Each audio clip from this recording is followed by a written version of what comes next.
महिला डॉक्टरों को निशाना बनाने वाले एक विकृत शख्स का साइबर क्राइम पुलिस ने पर्दाफाश किया है।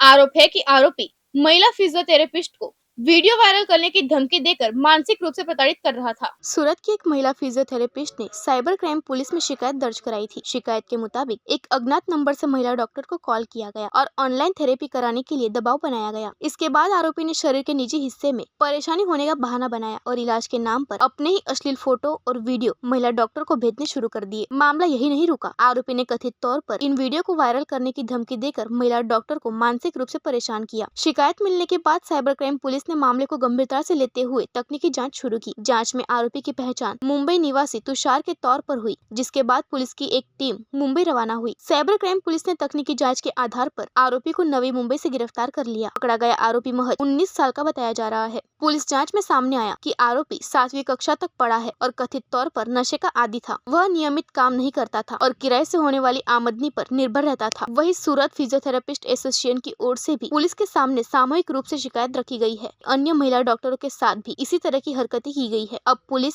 उन शिकायतों और आरोपी के संपर्कों की भी जांच कर रही है। महिला डॉक्टरों को ऑनलाइन थेरेपी के नाम पर निशाना बनाने से लेकर अश्लील वीडियो भेजने और धमकी देने तक साइबर क्राइम पुलिस ने इस मामले में आरोपी तक पहुंच बनाई है। अब जांच का फोकस इस बात पर है कि आरोपी ने कितनी महिलाओं को निशाना बनाया और उसके इस पूरे नेटवर्क में और कौन कौन शामिल है। साइबर क्राइम પોલીસ સ્ટેશનમાં એક મહિલા ફિઝિયોથેરાપિસ્ટ ડૉક્ટર દ્વારા ફરિયાદ કરવામાં આવ્યું હતું, જેમાં જે મહિલા ડૉક્ટર છે એમનું નંબર જે આરોપી છે એમને ગૂગલ આડ મારફતે મેળવીને એમને સંપર્ક કર્યું અને એમને એમ કીધું કે મને ફિઝિયોથેરાપિસ્ટ ટ્રીટમેન્ટની જરૂરિયાત છે, મારું એક્સિડન્ટ થઈ ગયું છે।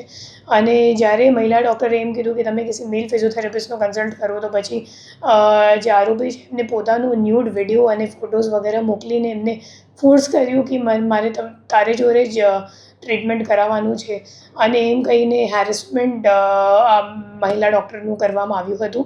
આ બાબતની આખી ટેકનિકલ તપાસ પીઆઈ AM મોરી અને એમની ટીમ દ્વારા કરવામાં આવી છે અને આ ટેકનિકલ તપાસ દરમિયાન ખબર પડી કે જે આરોપી છે નવી મુંબઈનો રહેવાસી છે, એમની ઉંમર 19 વર્ષની છે અને એકલો રહેતો હતો નવી મુંબઈમાં અને ધોરણ 7 પાસ છે અને એમનું કદાચ છેલ્લા 2-3 મહિનામાં કંઈ એક્સિડન્ટ થયું હતું અને એમના જે શરીર છે એમાં એક ટાટુ પણ છે, જે ન્યૂડ વિડીયોમાં પણ દેખાય છે। તો એમની ધરપકડ આપણી ટીમે નવી મુંબઈ ખાતેથી કરી છે અને આ બાબતમાં આગળ તપાસ ચાલુ છે। આરોપી શું કરે છે કે નાનો આવી રીતે હેરાન કરવાનું કારણ શું? આરોપી કંઈ કરતો નથી, એકચ્યુઅલી આખા દિવસ દારૂ પીવીને પોતાની ફ્લેટ ઉપર જ રહે છે અને એમને જે મુખ્ય સોર્સ ઓફ ઇન્કમ છે એ પોતાના એમને જે બાપ હતો જે હાલ ગુજરી ગયો છે, તો એમના બાપે ઘણી બધી પ્રોપર્ટીઝ લીધી છે, તો એમાં રેન્ટલ ઇન્કમ લેવાનું અથવા રિયલ એસ્ટેટનું બ્રોકર જેવું કામ કરવાનું એવું કામ કરે છે। તો મુખ્ય રીતે બેકાર છે, મતલબ આખો દિવસ માટે એમની પાસે કોઈ વ્યવસાય કે કોઈ ધંધો નથી અને એમને દારૂ પીવાની ટેવ છે અને એવું લાગે છે કે કદાચ મતલબ અગાઉ કંઈક પર્સનલ પ્રોબ્લેમ થયું હશે, તો જેના કારણે મતલબ છોકરી બાબતે કંઈક હિસ્ટ્રીમાં થયું હશે એમની પાસ્ટમાં, તો એટલા માટે આવું બધું કરે છે। બીજા કોઈને આવી રીતે કોઈ હેરાનગતિ કર્યું છે વિડીયો મોકલીને? આજે ફિઝિયોથેરાપિસ્ટ એસોસિએશન છે સુરતવાળા, એમને કહેવા મુજબ અહીંયા